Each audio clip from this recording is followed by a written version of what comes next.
Mewaspadai ancaman terhadap kedudukan Negara Kesatuan Republik Indonesia. Yang pertama itu adalah menelaah ancaman terhadap integrasi nasional. Dalam membangun integrasi nasional, Indonesia selalu dihadapkan dengan ATHG. ATHG itu adalah A. Ancaman, T. Tantangan, H. Hambatan, dan G. Gangguan. Yang pertama, ancaman. Ancaman merupakan suatu hal atau usaha yang bersifat mengubah atau merombak kebijaksanaan yang dilakukan secara konsepsional, kriminal, serta politik.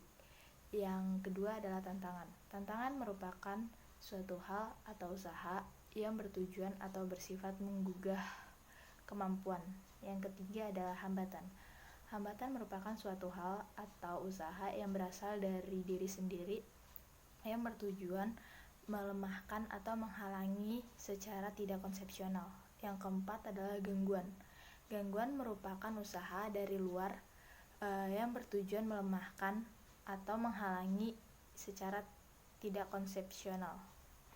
Ancaman bagi integrasi nasional tersebut datang dari luar maupun dari dalam negeri Indonesia sendiri dalam berbagai dimensi kehidupan seperti ideologi, politik, ekonomi, sosial budaya, serta pertahanan dan keamanan. Ancaman tersebut bisa berupa ancaman militer dan non-militer.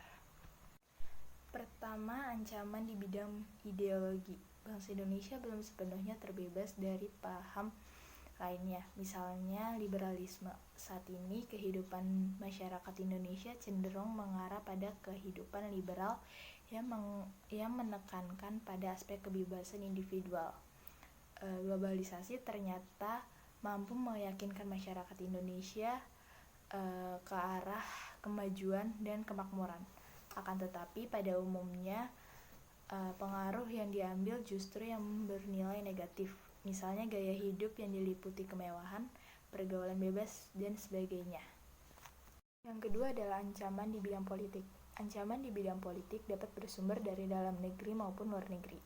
Dari luar negeri, ancaman di bidang politik dilakukan oleh suatu negara dengan melakukan tekanan politik terhadap Indonesia. Intimidasi, provokasi, dan blokade politik merupakan bentuk ancaman non-militer berdimensi politik yang seringkali digunakan oleh pihak-pihak lain untuk menekan negara lain. Ancaman yang berdimensi politik yang bersumber dari dalam negeri dapat berupa penggunaan kekuatan dalam bentuk pengerahan massa untuk menumbangkan pemerintahan yang berkuasa. Bentuk lain yang digunakan adalah menggalang kekuatan politik untuk melemahkan kekuasaan pemerintah. Selain itu, ancaman separatisme merupakan bentuk lain dari ancaman politik yang timbul dari dalam negeri. Ketiga, ancaman di bidang ekonomi. Globalisasi perekonomian di satu pihak akan membuka peluang pasar produk dari dalam negeri ke pasar internasional secara kompetitif. Sebaliknya, juga membuka peluang masuknya produk-produk global ke dalam pasar domestik. Hal tersebut tentu saja menjadi keuntungan, juga menjadi ancaman bagi kedaulatan ekonomi suatu negara. Adapun pengaruh negatif globalisasi ekonomi dapat menjadi suatu ancaman kedaulatan Indonesia, khususnya dalam bidang ekonomi diantaranya sebagai berikut. Yang pertama, Indonesia akan dibanjiri oleh barang-barang dari luar negeri. Kedua, cepat atau lambatnya perekonomian negara kita akan dikuasai oleh pihak asing. Ketiga, timbulnya kesenjangan sosial yang tajam sebagai akibat dari adanya persaingan bebas. Keempat, ancaman di bidang sosial budaya. Ancaman yang berdimensi sosial budaya dibedakan menjadi ancaman dari dalam negeri dan ancaman dari luar negeri. Ancaman dari dalam negeri didorong oleh isu-isu kemiskinan, kebodohan, keterbelakangan, dan ketidakadilan. Isu-isu tersebut menjadi titik pangkal timbulnya permasalahan seperti separatisme, terorisme, kekerasan, dan bencana akibat ulah manusia.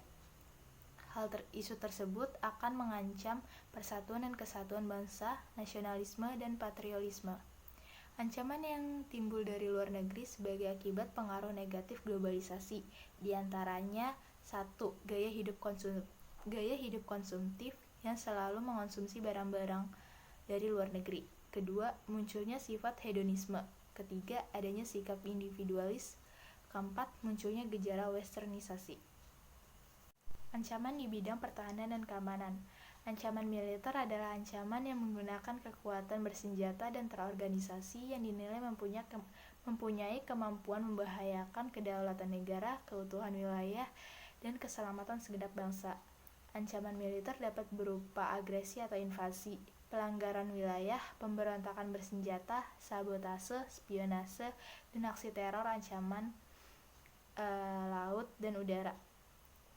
Gangguan keamanan di laut dan udara merupakan bentuk ancaman militer yang mengganggu stabilitas keamanan wilayah nasional Indonesia. Strategi mengatasi ancaman di bidang ideologi dan politik. Untuk mencapai hal tersebut, bangsa Indonesia harus segera mewujudkan hal-hal sebagai berikut. 1. Mengembangkan demokrasi politik. Kedua, mengaktifkan masyarakat sipil dalam arena politik. 3. Mengadakan reformasi lembaga-lembaga politik agar melakukan fungsi dan perannya secara baik dan benar. 4. Memperkuat kepercayaan rakyat dengan cara menegakkan pemerintahan yang bersih dan berwibawa. Kelima, menegakkan supremasi hukum. Keenam, memperkuat posisi Indonesia dalam kancah politik internasional. 2. Strategi mengatasi ancaman di bidang ekonomi.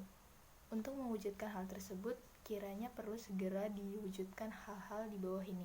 1. Sistem ekonomi dikembangkan untuk memperkuat produksi bagi pasar dalam negeri sehingga dapat memperkuat perekonomian rakyat. Kedua, pertanian dijadikan prioritas utama karena mayoritas penduduk Indonesia bermata pencaharian sebagai petani. Industri-industri haruslah menggunakan bahan-bahan baku dalam negeri sehingga tidak bergantung pada impor dari luar negeri. Ketiga, strategi mengatasi ancaman di bidang sosial budaya. Dalam menghadapi pengaruh dari luar yang dapat membahayakan kelangsungan hidup sosial budaya, bangsa Indonesia berusaha memelihara keseimbangan dan keselarasan fundamental, yaitu keseimbangan antara manusia dengan alam, manusia dengan masyarakat, manusia dengan Tuhan, keseimbangan kemajuan lahir, dan kesejahteraan batin. Kesadaran akan perlunya keseimbangan dan keselarasan melahirkan toleransi yang tinggi sehingga menjadikan bangsa yang berbineka dan bertekad selalu hidup bersatu. Keempat, strategi mengatasi ancaman di bidang pertahanan dan keamanan. Ancaman militer sangat berbahaya apabila tidak diatasi. Oleh karena itu, harus diterapkan strategi yang tepat untuk mengatasinya. Undang-Undang Dasar Negara Republik Indonesia tahun 1945 telah mengatur strategi pertahanan dan keamanan bangsa Indonesia dalam mengatasi ancaman tersebut. Di antaranya yaitu pasal 30 ayat 1 sampai 5 Undang-Undang Dasar Negara Republik Indonesia tahun 1945. Sistem pertahanan dan keamanan yang bersifat semesta merupakan pilihan yang paling tepat bagi pertahanan Indonesia yang diselenggarakan dengan keyakinan pada kekuatan sendiri serta berdasarkan atas hak dan kewajiban warga negara dalam usaha pertahanan negara. Sistem pertahanan dan keamanan negara yang bersifat semesta bercirikan sebagai berikut. 1. Kerakyatan, yaitu orientasi pada pertahanan dan keamanan negara yang diabadikan oleh dan untuk kepentingan seluruh rakyat Indonesia. Kedua, kesemestaan, yaitu seluruh sumber daya nasional yang didayagunakan bagi upaya pertahanan.